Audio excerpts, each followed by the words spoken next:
এইটাই সেই থানচির কুটির, যেখান থেকে চতুর্দিক জুড়ে পাহাড়ের অপার সৌন্দর্য যেন চোখে নয় মনে ধরা দেয়। পাহাড়ি আঁকাবাঁকা পথ পেরিয়ে আমরা যখন থানচি পৌঁছালাম, গাইড আমাদের নিয়ে এলো এই নির্জন ছোট্ট স্বপ্নের কুঠিরে। রাস্তা ছিল উঁচু নিচু, পাথুরে আর রোমাঞ্চে ভরা, তবুও ক্লান্তি নেই। ছিল কেবল এক নতুন কিছু দেখার উদ্দীপনা।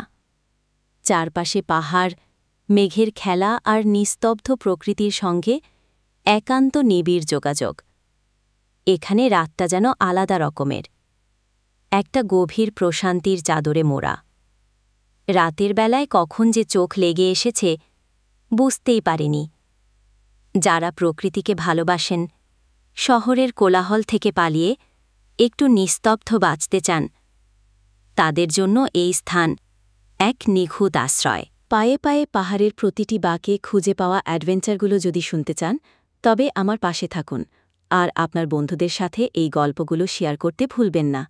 আপনার সহযোগিতা আমাদের এই যাত্রা আরও রোমাঞ্চকর করে তোলে। ধন্যবাদ।